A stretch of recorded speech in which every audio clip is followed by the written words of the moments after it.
নমস্কার, বুলবুলস রান্নাবাটিতে আপনাদের সকলের সাদর আমন্ত্রণ। আজ আমি এই যে এখন ঠান্ডার সময় চলছে আর পিঠে পুলির মরশুম, আমি আজকে আপনাদের একটা পুলি পিঠে বানিয়ে দেখাবো, যেটা হচ্ছে ঝাল পুলি পিঠে। আমরা তো মিষ্টি পুলি পিঠে খেয়ে থাকি, কিন্তু এই মিষ্টি পুলি পিঠের দিন একটু ঝাল পুলি পিঠে বানালে মুখটা কিন্তু বেশ ভালোই লাগে। কেন, মিষ্টি খেতে খেতে না এই ঝাল পিঠে, আমার তো সত্যি কথা বলছি, ওই নারকেলের যে পিঠে খাওয়া তার থেকে এই ঝাল পিঠেটা কিন্তু খুব ভালো লাগে খেতে। তাই আজকে আমি ভাবলাম চলুন আপনাদের সাথে আমি ঝাল পুলি পিঠে এটা শেয়ার করি। আর তাছাড়া মিষ্টিও বানিয়েছি, ওটা আমি পরে শেয়ার করবো আপনাদের সাথে। আজকে ঝাল পুলি পিঠে শেয়ার করছি। তার জন্য একটু ছোলার ডাল, আমাদেরকে ছোলার ডাল, আপনারা কে কী দিয়ে করেন আমি জানি না, অনেকে অনেক কিছু, বাঁধাকপি, কেউ ছোলার ডাল, কেউ আলুর তরকারি, আলু মটরের সবজি এসব দিয়ে করে থাকে। আমি যে ছোলার ডাল, এই ছোলার ডালের পুরটা দিয়ে করবেন, খুব ভালো লাগে খেতে। আর আমি যেমনভাবে দেখাচ্ছি এইভাবেই করবেন, প্লিজ এইভাবে করবেন না, অন্যভাবে করলেই কিন্তু এর ভেতরে স্বাদ নষ্ট হয়ে যাবে, তখন ভালো লাগবে না। প্রথমে ছোলার ডালকে হাফ সেদ্ধ করে নিয়েছি, মানে সেদ্ধ হয়েছে, শক্ত থাকবে না। তারপরে ভালোভাবে একটু ম্যাশ করে নিয়েছি। ম্যাশ করে নেওয়ার পর এর ভেতরে আমি একটু মশলা দিয়ে দেবো। মশলা দিয়ে দেবো মানে এর ভেতরে না একটুখানি হলুদ গুঁড়ো না, নুন, লঙ্কা গুঁড়ো, হলুদ দিয়েই সেদ্ধ করেছিলাম, হালকা একটু হলুদ দিয়ে সেদ্ধ করেছিলাম। এর ভেতরে একটা মশলা দেবো, আমার কাছে যেমন একটা গুঁড়ো মশলা ছিল, এলাচ, দারচিনি, লবঙ্গ, একটু মৌরি, একটু শুকনো লঙ্কা, এটা আমি একটু সবসময় বেশিরভাগ সময় আমি গুঁড়ো করে দিই। এই মশলাটাই এই ডালটা, সেদ্ধ ডালটার মধ্যে দেবেন, তাহলে খুব ভালো লাগবে খেতে। ডালের টেস্টটা এনহ্যান্স করবে, এই গন্ধটার জন্য খুব ভালো লাগে। তাই জন্য এটা দিয়ে মেখে ব্যাস, আর কিছু না, কোনো নাড়তে হবে না, কিছু করতে হবে না, এটা দিয়ে মাখলেই হয়ে যাবে। এটা একটু মশলাটা দেবেন, খুব সুন্দর গন্ধ বেরোবে। আর বেশ যেটা পুলি পিঠেটা বানাবেন না, বেশ মনে হচ্ছে একটা সুন্দর একটা গন্ধ বেরো, দেখবেন এরকম করে বানিয়ে খেতেও খুব ভালো লাগবে। চলুন তাহলে এইভাবে এগুলো দিয়ে ভালো করে মেখে এটা রেখে দেবো। এরপরে আমি কি করব, যে আসল যে পুলি গড়তে হবে, পুলি গড়ার জন্য চাল যেটা, সেটা আমার দরকার। এই জন্য আমি কী করেছি, একটা কড়াইতে জল নিয়ে নিয়েছি। এইভাবে বানাবেন তাহলে পুলিটা শক্ত হয়। বেশিরভাগ যদি পুলিটা যদি সেদ্ধ চালের হয় না, ভালো হয়। আতপ চালের পুলিটা কী হয় বলুন তো, অনেক সময় শক্ত হয়ে যায় ঠান্ডা হওয়ার পর, কিন্তু সেদ্ধ চালের পুলি দিয়ে করলে কিন্তু অনেক সময় থাকে, নরম থাকে, ঠান্ডা হয়ে গেল অনেকক্ষণ পর্যন্ত। তো প্রথমে পুলি মাখাটার কথা বলে দিই। আপনি যদি 2 কাপ গরম জল ফোটাতে দেন, তার ভেতরে 1 কাপ চাল দেবেন। যেই কাপে জল দিচ্ছেন সেই কাপেরই চাল দেবেন। এভাবে একটু যখন জলটা টকবক করে ফুটবে, এই জলটা যখন টকবক করে, চালটা 1 কাপটা ঢেলে দেবেন। ঢেলে দিয়ে ভালো করে নাড়তে থাকবেন। এরপরে কিছুক্ষণ চাপা দিয়ে রেখে দেবেন। চাপা দিয়ে রাখার পরে দেখবেন একটা সফট মতন হয়ে গেছে। যে সফট হয়ে গেলে ব্যাস, তারপরে আস্তে আস্তে ওটাকে ডলে ডলে মাখবেন। দেখুন সুন্দর হয়ে গেছে এরকম। এরপরে এমনি খুন্তি দিয়ে ভালো করে করে আমি স্প্যাচুলাটা দিয়ে করছি। খুব গরম তো, হাত দিয়ে ধরা যাচ্ছে না, তাই জন্য করে নিচ্ছি। এইভাবে নাড়তে দেখবেন একটা ডোয়ের মতন হয়ে গেছে। এরপরে প্রচণ্ড গরমে করা যায় না, যখন হালকা গরম থাকবে না তখন করবেন, ভাল লাগে, ভালো হবে। তাহলে ঠান্ডা হয়ে গেলে কিন্তু ঠিক করে ডোটা মাখা যাবে না।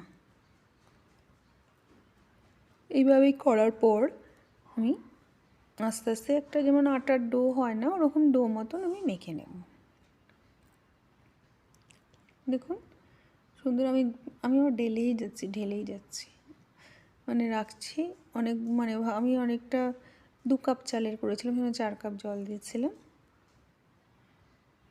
আমি যেহেতু অনেকগুলো পুলি বানিয়েছিলাম না, তাই জন্য এটা হয়েছে। আমি মিষ্টি পুলিও বানিয়েছিলাম, আবার ঝাল পুলিও বানিয়েছিলাম। যাই হোক, এইভাবে দেখুন একটা ডোটাকে আমি মেখে নিলাম। এই ডো থেকেই আমি এবার কেটে ছোটো ছোটো লেচি করে নেব। আর অবশ্য করেই হাতে কিন্তু গুঁড়ো আটা নিয়ে নেবেন, নাহলে কিন্তু হবে না।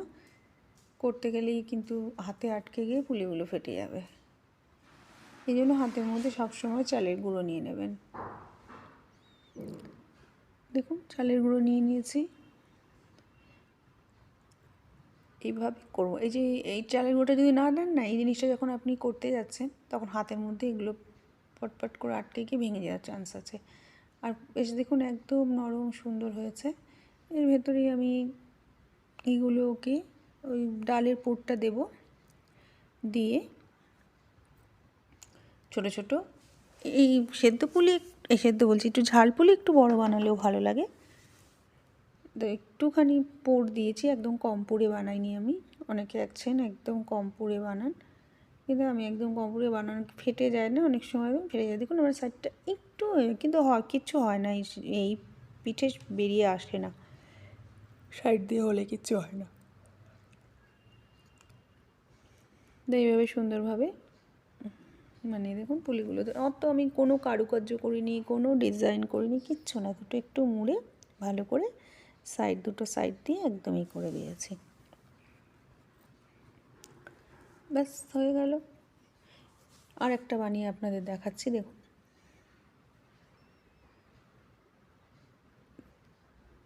সবাই পুলি বানাতে পারেন আমি জানি, তারপরে মানে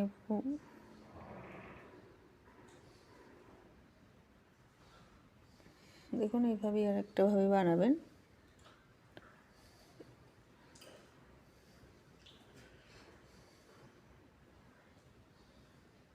এভাবে দেখে নিন।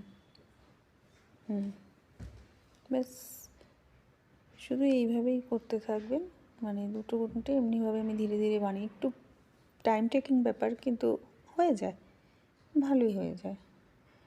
দাঁড়িয়ে দাঁড়িয়ে কটা আমি একাই বানিয়েছিলাম, যেহেতু আমার কাছে কেউ হেল্প করার কেউ নেই, তিনি একাই বানিয়েছি। এইভাবে কতগুলো আমি পরপর পরপর করে বানিয়ে নেবো। এদিকে আমি জলটাও একটু এদিকে এই সাইডে কী করবো না, জলটা গরম করতে বসিয়ে দেবো, কারণ এটার মধ্যে আমি এই ইডলি মেকারটার মধ্যেই না আমি ভাপ দেব, এটার মধ্যেই আমি মানে ভাপে তৈরি করব। ভাপেই তৈরি হয়। আমার মাদের দেখতাম এটা আবার একটু অন্যরকম হতো। মারা কী করতো, হাঁড়ির মধ্যে জল বসাতো, এবার হাঁড়ির ঢাকার মধ্যে ওগুলো রাখতো পিঠেগুলো, আর একটা না ওপর দিয়ে একটা কাপড় মানে চাপা দিয়ে রেখে, তো পাতলা মলমল কাপড় কেউ চাপা দিয়ে ওই কাপড়টাকে ধরে উল্টে ফেলে দিত, মানে উপর করে রাখতো। তাতে কী হতো, মানে সেদ্ধ হয়ে যেত ভাপে। আমি এইভাবে করেছি। যাই হোক, এইভাবে কিছুক্ষণ রাখার পর প্রায় 15 মিনিট রাখবেন, তাহলেই দেখবেন সুন্দরভাবে হয়ে গেছে।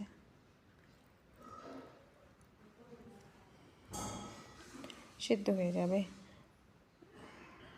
দেখুন সুন্দরভাবে হয়ে গেছে আমার পুলি পিঠে ডাল। তো চলুন এগুলো ঠিক করে তুলে রেখে দেওয়া যাক। আর এতক্ষণ আমার সাথে আপনারা যে ছিলেন তার জন্য আপনাদের অসংখ্য অসংখ্য ধন্যবাদ। আর আমার রেসিপিটা যদি আপনাদের ভালো লাগে অবশ্য করেই আমার চ্যানেলটাকে সাবস্ক্রাইব করে দিতে ভুলবেন না, আর একটা লাইক করে দেবেন। দেখুন সুন্দরভাবে হয়ে গেছে। আমি আবার না একটু বাঁধাকপিরও বানিয়েছিলাম, আর ওই ডালেরও বানিয়েছিলাম, দুটোই বানিয়েছিলাম, মানে খেতে খুব ভালো হয়েছিল। দেখুন আমি কেটে কেটে দিয়ে দেখাচ্ছিলাম, দারুণ হয়েছে। আপনারা